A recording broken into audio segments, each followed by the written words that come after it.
Le moins qu'on puisse dire, c'est que la Bible aborde toutes sortes de sujets. Et aujourd'hui, on va parler d'un thème un peu particulier. On va parler, entre autres, de ce que la Bible dit à propos des menstruations, des règles. Alors ça peut paraître un peu étrange, dérangeant ou un peu privé, mais vous verrez combien toute la Bible, en particulier la loi, révèle le caractère de Dieu et son amour. Et c'est magnifique. Vous écoutez Réveille nos cœurs. Parfois, certaines personnes butent sur des passages de l'Ancien Testament qui semblent déroutants ou durs. Est-ce que la Bible rabaisse les femmes? Et est-ce que les lois concernant les menstruations ou l'accouchement sont sexistes ou même misogynes? Voilà quelques-unes des questions qu'on va aborder aujourd'hui. Mais pour poser les bases et nous ancrer dans la Bible, voici d'abord un rappel essentiel. L'homme et la femme, créés à l'image de Dieu, sont égaux en valeur et en dignité. C'est important de le souligner, car beaucoup tordent nos propos et nous font dire des choses contraires à ce que nous défendons. On doit commencer par affirmer cette égalité, créée à l'image de Dieu, égaux en valeur et en dignité. J'aimerais vous lire un passage très connu du livre de la Genèse, au 1er chapitre, qui est tellement beau et sur lequel on a besoin de réfléchir et duquel on peut aussi se réjouir. Le voici.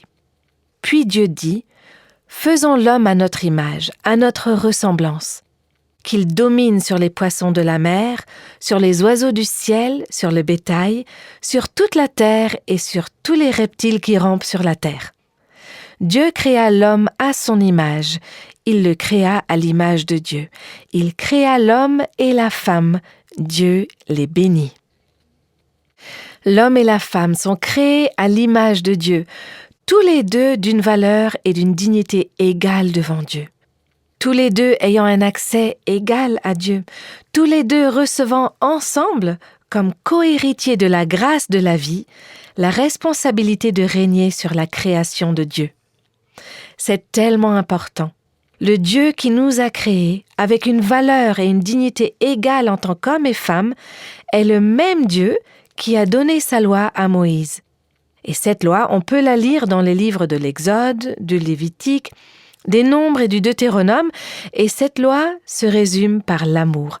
L'amour pour Dieu et l'amour pour les autres. C'est précisément de cela que la théologienne Kathy McCoy nous a parlé lors du podcast précédent.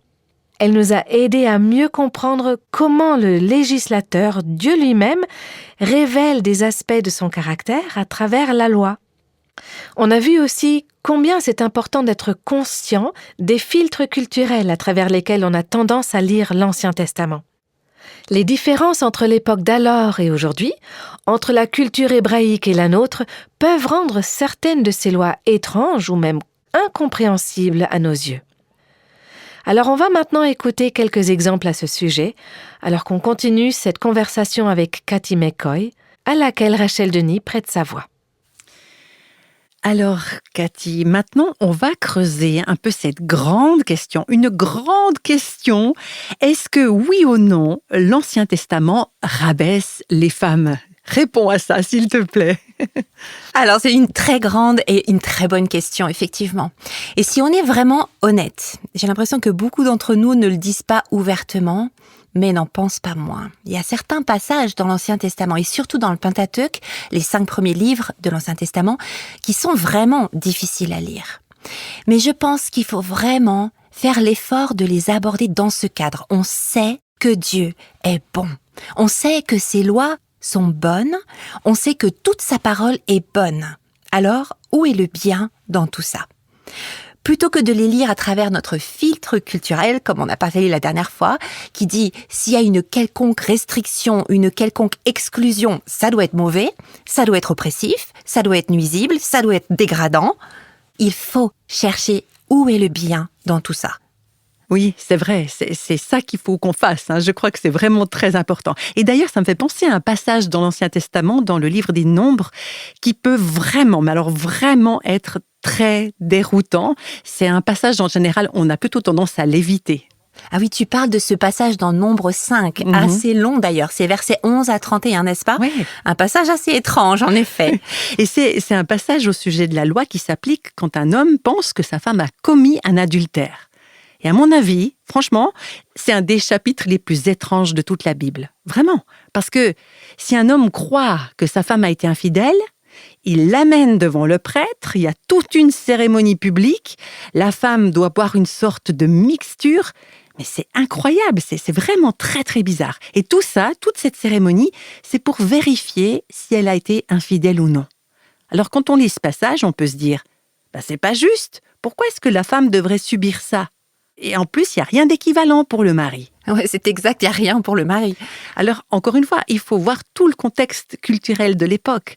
En ce temps-là, sans cette loi, sans cette cérémonie vraiment très particulière, si un homme pensait que sa femme avait été infidèle, il lui suffisait simplement d'affirmer ou de déclarer « Elle m'a trompé, elle a commis un adultère envers moi ». Et alors, sa femme subissait les conséquences sans avoir aucun moyen d'obtenir justice pour elle-même. Ouais, exactement. Et là, il y a une loi qui existe dans ce passage de Nombre 5. Ouais. Donc, cette accusation, elle reste pas simplement celle d'une seule personne. C'est pas seulement ma parole contre la tienne, contre celle du mari. Tout ça, c'est porté devant Dieu et Dieu tient à ce que justice soit rendue. Donc, si cette femme a été faussement accusée, elle est en réalité bénie à la fin. On le voit dans la cérémonie. Non seulement il est dit « Tu resteras marié à cette femme », mais aussi « Je vais également lui donner des enfants ». Ça, c'est ce que Dieu fait, si la femme est innocente. Ouais, c'était une justification publique, en fait, un honneur public. Absolument, ouais. Ouais, dans cette culture de l'honneur et de la honte de la Bible, c'était le meilleur, en fait. C'était absolument le meilleur pour cette femme. Mais c'est vrai que c'est fou, cette cérémonie. Elle est vraiment incroyable quand on la lit. Il me semble qu'on ne trouve pas ça ailleurs. Non, quand on considère en fait ce que d'autres cultures faisaient face à ce problème, leur procédure pouvait ressembler à ça. Si tu accuses ta femme d'adultère, elle doit sauter dans une rivière. Si elle survit, elle est innocente, sinon elle est coupable. Et je pense même aux femmes aujourd'hui qui vivent dans des pays musulmans où le mari peut accuser sa femme d'adultère. On peut fabriquer des preuves, lancer des accusations, et c'est la loi de la foule. Il n'y a pas de procédure régulière, si on veut utiliser les termes juridiques. Il n'y a aucune garantie de justice. Et en fait, ce que le Seigneur fait dans cette loi, c'est que lui devient le juge. C'est lui l'arbitre, et c'est lui qui révèle la culpabilité ou l'innocence de cette femme. Et il n'y a personne de plus élevé vers qui faire appel. Et ça met un terme à la question. Oui, c'est vrai.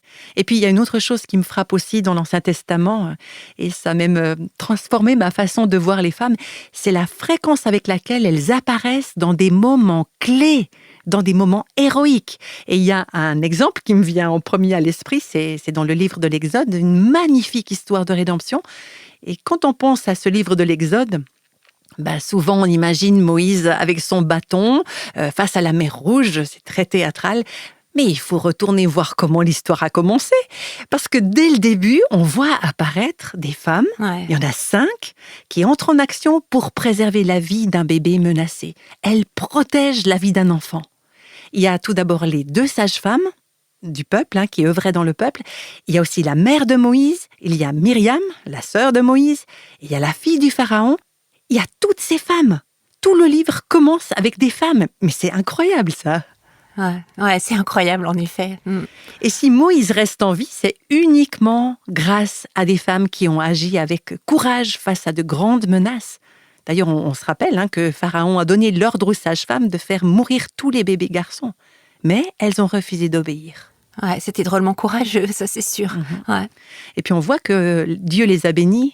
C'est noté « Dieu fit prospérer leur maison ». C'est ce qu'on peut lire dans ce passage. Donc il y a des femmes tout au long du récit. Si on ouvre les yeux, on les voit. On voit ces femmes qui accomplissent des actes vraiment héroïques. Et puis il y a une autre femme qui me touche beaucoup. C'est un personnage assez discret qu'on trouve dans le livre des Chroniques et dans le livre des Rois aussi. Elle s'appelle Yehosheba. Ça te dit quelque chose ? Ah, oh, ça fait un moment, tu vas devoir me rafraîchir un peu la mémoire, je crois. Oui, tu vas t'en souvenir tout de suite, je crois. C'est à l'époque où la reine Nathalie était au pouvoir. C'est elle qui a fait mourir toute sa famille. C'est vraiment dramatique, cette histoire. Elle a fait mourir toute la famille royale. C'était la lignée de David qui était sur le point d'être anéantie à ce moment-là. Donc Nathalie, elle a vu une occasion de s'emparer du trône en Israël. Et sauf erreur, Yehosheba, c'est sa belle-fille. Et c'est cette belle-fille qui prend le petit Joas, le plus jeune de cette lignée royale, et qui va cacher le bébé. Oui, c'est en fait, vrai. voilà, c'est son neveu, en Ouais. fait. Le plus jeune fils de son frère qui vient de mourir. Et Yehosheba, elle cache l'enfant, elle le protège, elle élève son neveu pendant 5 ans, dans le secret. C'est franchement pas commun de vivre une telle expérience quand on est maman. Bon, là, en l'occurrence, c'est la tante de cet enfant.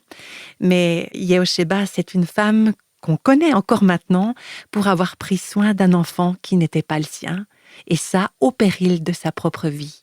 Et c'est grâce à ça, avec son mari, qu'ils réussissent à faire rétablir Joas comme le roi légitime, et donc à préserver la ligne de David et la promesse divine. Donc, Yehosheba, c'est un personnage biblique discret, mais c'est une femme qui agit avec courage, une femme que Dieu honore et dont toute l'histoire est écrite pour toujours, puisqu'on a cette Bible maintenant. Donc, c'est le genre de moment vraiment héroïque pour des femmes qu'on voit tout au long des récits de l'Ancien Testament. Ouais, c'est vrai que c'est tellement beau de voir de quelle façon elles sont présentes à ces moments décisifs. Et puis parfois, on interprète l'Ancien Testament au travers des repères de notre culture et du coup, on pense que la Bible rabaisse les femmes. Et puis c'est pas vrai. On voit qu'elle les met plutôt en valeur. Donc on prend certainement trop l'habitude de sortir certains éléments de leur contexte. On projette notre propre grille de lecture et puis on dit « Ah ben Dieu, il aime pas les femmes ». Regardez, ceci, il y a cela, et puis ça encore. Mais si on lit attentivement la Bible, qu'on prend le soin de la lire soi-même, par nous-mêmes, dans son contexte, en la parcourant entièrement, eh bien, on arrive à la conclusion suivante. Non seulement l'Ancien Testament honore profondément les femmes, mais il le fait d'une manière surprenante, en contraste avec la culture et à l'époque où il a été écrit, je trouve. Ouais, absolument. Et d'ailleurs, je pense à la femme de Proverbe 31. Quand tu parlais, ça m'a fait penser à elle. Quand on compare la femme de Proverbe 31 avec le modèle de féminité que beaucoup associent à la féminité biblique, donc, hélas, rester isolée, penser petit, être insignifiante, en fait, il n'y a aucune force mentale dans ce modèle de féminité. La femme de Proverbe 31, elle est active. Elle est en quelque sorte la gardienne de son domaine et c'est elle qui gère la sphère de son foyer. C'est une femme d'affaires, avisée. Tout repose vraiment sur ses priorités et c'est là toute la différence. En fait, le monde, je dirais, fait tout pour ton épanouissement personnel. Que tu aies des enfants ou que tu te maries, la question, c'est pas est-ce que je suis prête à donner ma vie pour le bien des autres, mais plutôt qu'est-ce que ces relations m'apportent à moi? Est-ce que ça me rend heureuse? Et cette petite différence va orienter notre manière d'interpréter non seulement des passages comme Proverbe 31, mais aussi toute l'Écriture et tous ses commandements. Oui, j'apprécie beaucoup que tu mentionnes cette femme de Proverbe 31, parce que je crois qu'on a tendance à lire ce chapitre à travers un certain prisme. Et si on prête vraiment attention à tout ce qu'elle fait, comme tu le disais, on voit qu'elle agit avec sagesse. Elle n'hésite pas à faire des sacrifices pour son foyer, pour sa famille. Et puis, tout ce qu'elle met en œuvre pour que ça soit possible, ça demande beaucoup de réflexion intellectuelle, ça demande du discernement, de la planification, de la stratégie. C'est pas quelque chose qui se fait à la va-vite, sans réflexion, sans intelligence.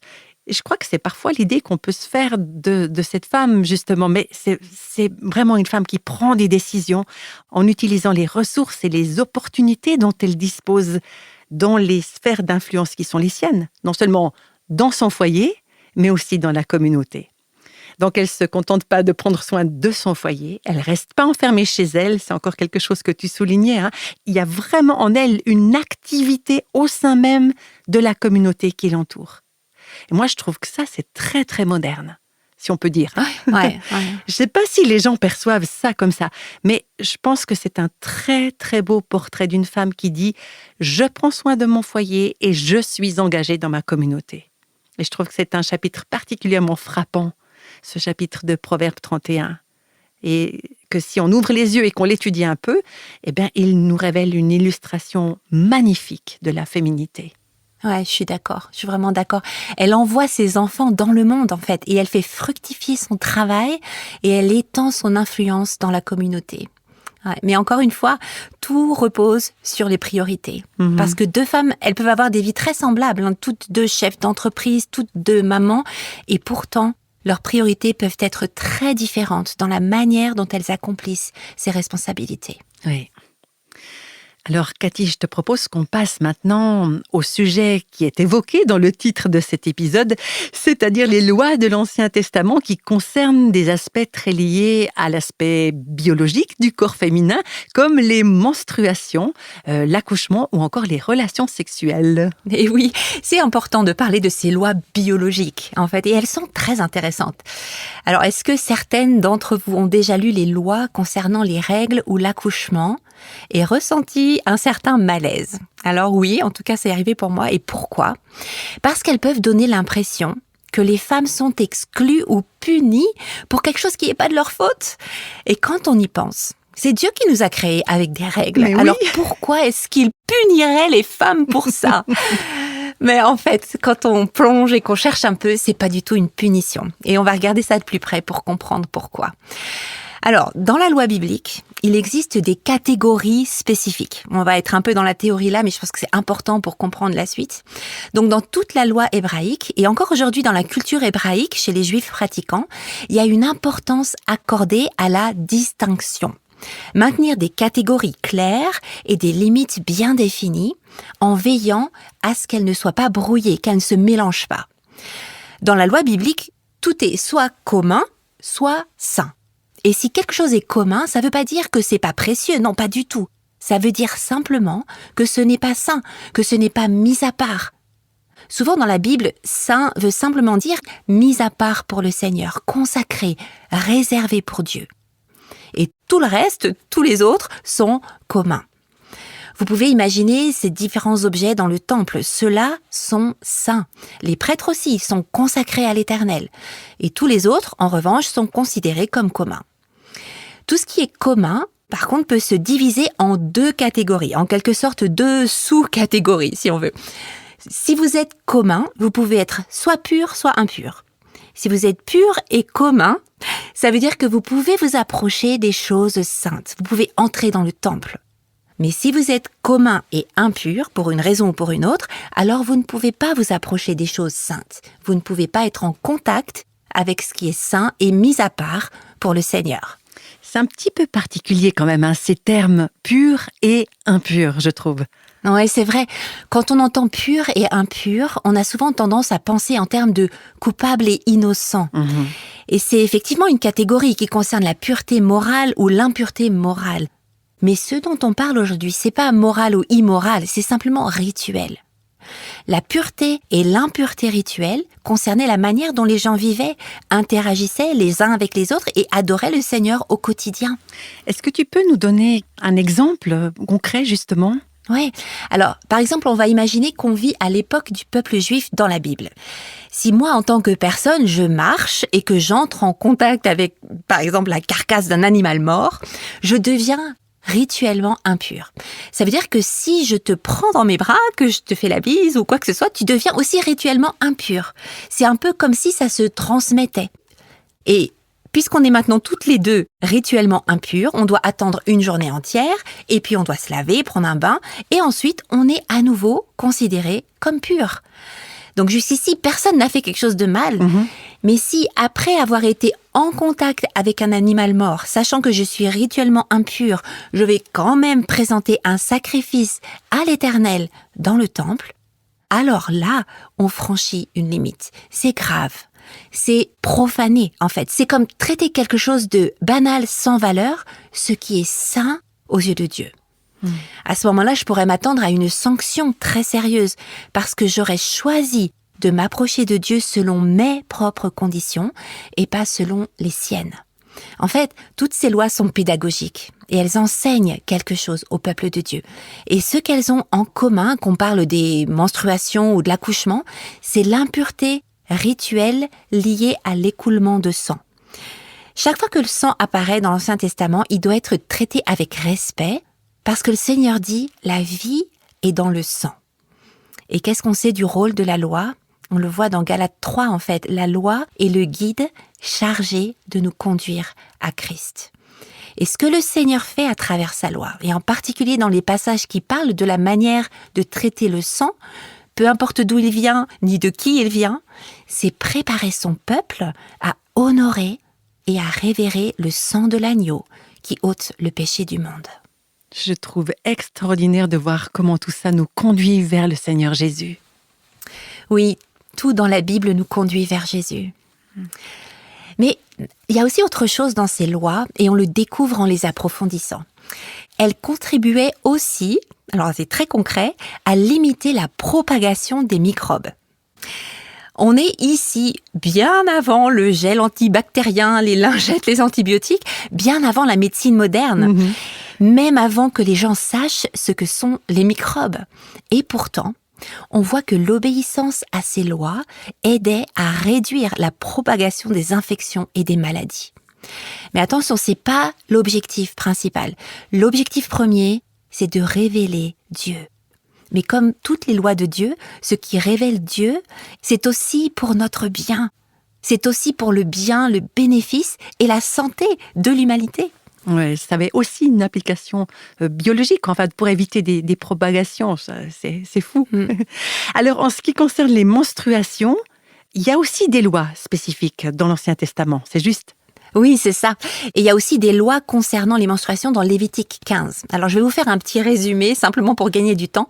Ce passage décrit les règles normales, et dans ce cas, vous êtes rituellement impur pendant 7 jours. Alors un jour, j'ai expliqué ça à un groupe, c'est pour la petite histoire, un groupe d'étudiants en théologie. Et l'un d'eux, un jeune homme, a levé la main et il a demandé « Mais pourquoi 7 jours ?» Alors c'était un peu drôle parce que je pense qu'il n'avait pas tous les détails concernant le cycle menstruel des femmes et que ça dure de 5 à 7 jours, etc. Mais bon, bref, c'était une petite anecdote sur le côté. Donc, alors, avec ces lois sur les menstruations, vous êtes rituellement impur pendant 7 jours et ça veut dire que toute personne qui entre en contact avec vous devient elle aussi rituellement impure. Donc vous avez la possibilité de vous isoler, de rester chez vous, mais c'est pas obligatoire. Vous pouvez sortir. Il faut simplement prévenir les autres. Je suis dans un temps d'impureté. Ou comme Rachel d'ailleurs dans la Bible l'a dit, elle dit dans Genèse 31, je suis indisposée. N'est-ce pas ? Oui.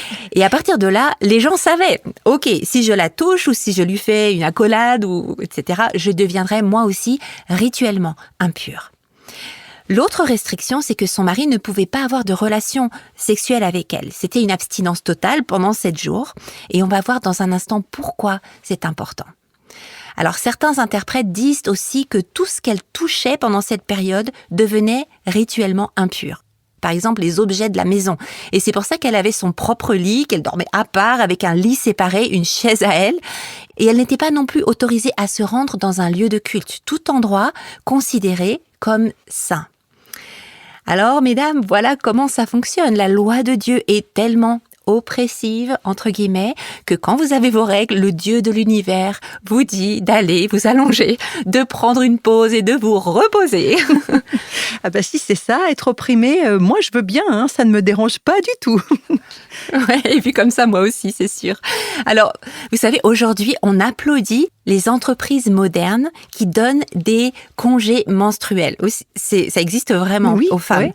Ouais.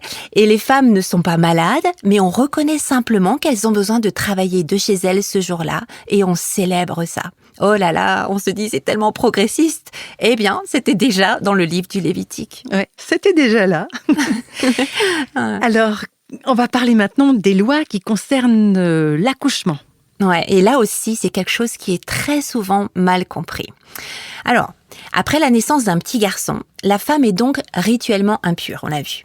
Encore une fois, elle n'a rien fait de mal, elle est impure pendant 7 jours, et toutes les restrictions précédentes s'appliquent. Abstinence dans le mariage, pas de contact avec les choses saintes, et cette impureté peut aussi se transmettre à quelqu'un pour une journée, puis il faut se laver, ce genre de choses.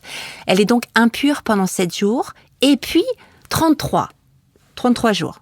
Et là, on pourrait se demander, mais pourquoi Dieu n'a-t-il pas simplement dit 40 ? Et en fait, voilà pourquoi. Qu'est-ce qui se passe quand on a un petit garçon au 8e jour de sa vie, chez les Juifs ? Eh bien, il y a la circoncision. Alors vous imaginez un peu la situation. Le père qui doit gérer tout ça tout seul avec le bébé pendant que la maman est absente, ce serait difficile pour toute la famille. Et pour la maman aussi, ce serait très dur. Non seulement elle manquerait ce moment important dans la vie de son fils, mais en plus, elle serait à la maison, inquiète pour lui. Donc il y a ces 7 jours, puis une sorte de pause au 8e jour pour qu'elle puisse être présente avec sa famille lors de la circoncision. Et ensuite on reprend avec 33 jours d'impureté rituelle. Donc 7 plus 33, 40. Combien de temps le corps d'une femme met-il généralement pour se remettre après un accouchement ? Environ 6 semaines, soit 42 jours. C'est intéressant, non ? Mais oui. De voir comment Dieu a tout prévu ça déjà. Alors, maintenant, il y a quelque chose d'un peu différent quand elle donne naissance à une fille. Tout est doublé. Alors, pourquoi est-ce que c'est doublé ? Ça paraît un peu bizarre. Est-ce que Dieu est en train de la punir ? Et c'est ce que beaucoup de gens pensent. Ils se disent, elle est punie, elle a eu une fille. Si elle avait eu un garçon, elle aurait été impure 2 fois moins longtemps. Eh bien, quand une femme met au monde une petite fille, ça signifie aussi qu'elle reçoit 40 jours supplémentaires de repos obligatoire, en quelque sorte un congé maternité imposé. Mais est-ce qu'on a une idée de pourquoi Dieu a doublé en fait cette durée ? Alors honnêtement, non. C'est un argument basé sur le silence en fait. Certains disent qu'elle était punie, mais on sait que c'est pas vrai. Déjà, le sacrifice qu'elle apporte à la fin de sa période de purification est exactement le même, qu'elle ait eu un garçon ou une fille. Donc si c'était une question de punition, on s'attendrait à un sacrifice différent. Mais c'est pas le cas. C'est pas une punition. Elle a rien fait de mal en accomplissant le mandat de la création, être féconde et se multiplier. Dieu sait comment il a créé le corps de la femme pour enfanter, n'est-ce pas ? Il y a une autre théorie qui dit qu'elle porte encore 40 jours d'impureté pour sa fille, qui un jour deviendra elle-même rituellement impure. C'est une idée intéressante, mais elle ne tient pas vraiment. D'abord, dans toute l'Écriture, on voit jamais quelqu'un être rituellement impur pour quelque chose qui pourrait arriver des années plus tard. C'est toujours lié au présent. Et ça correspond aussi au but pédagogique de la loi. D'ailleurs, les seules personnes dans l'Ancien Testament qui représentent quelqu'un d'autre en matière de pureté ou d'impureté devant le Seigneur, c'est les prêtres. Donc, effectivement, cette théorie ne tient pas. Ouais. La seule explication qui me paraît un peu plus plausible, même si encore une fois, on reste dans un argument basé sur le silence, je vous la donne en version rapide. Il y a environ 100 ans, un médecin juif qui enseignait à l'université Johns Hopkins a étudié cette biologie des femmes qui ont accouché d'un garçon et d'autres ayant accouché d'une fille. Et il a observé ce qu'on appelle les lochies, donc les pertes après l'accouchement, quand le corps continue d'éliminer. Et voilà ce qu'il a découvert. Chez les mamans qui ont eu une fille, au même stade après l'accouchement, le niveau de bactéries encore éliminées par le corps était plus élevé, à tel point qu'il a conclu que ça pouvait avoir un lien avec la santé publique. Peut-être que le Seigneur savait simplement que le corps d'une femme a besoin de plus de temps pour revenir à la normale, plus de temps pour éliminer ces bactéries. Tu savais ça, toi ? Non, mais toutes ces choses, moi, j'en avais aucune idée. Ouais, et tout ça, bien avant la médecine moderne et les antibiotiques. On peut réfléchir à ça. Tu vois, les relations sexuelles avant que le corps d'une femme ne soit rétabli après l'accouchement ou encore pendant les règles. Les niveaux de pH sont différents, l'ouverture du col de l'utérus est différente, la vulnérabilité aux infections sexuellement transmissibles est plus grande, sans parler de maladies comme les infections pelviennes pour lesquelles, à l'époque, il n'y avait aucun traitement. Et c'est tout ça avait simplement pour but de protéger les femmes. C'est impressionnant, non ? La loi de Dieu, bien en avance sur la science.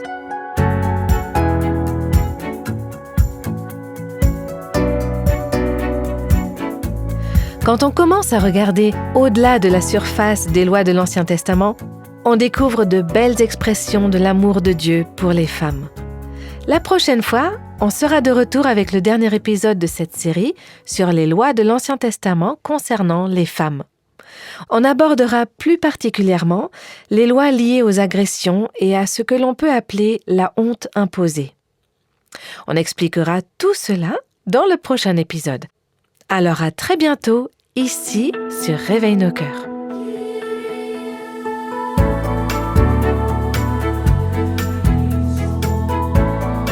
Tous les extraits de la Bible sont tirés de la version second 21.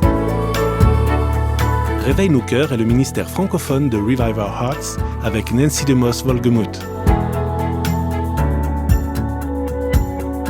Avec les voix de Christine Raymond, Jeannette Kosman, et Rachel Denis. Quelle que soit la saison de votre vie, Réveille nos cœurs vous encourage à trouver la liberté, la plénitude et à porter du fruit en Christ.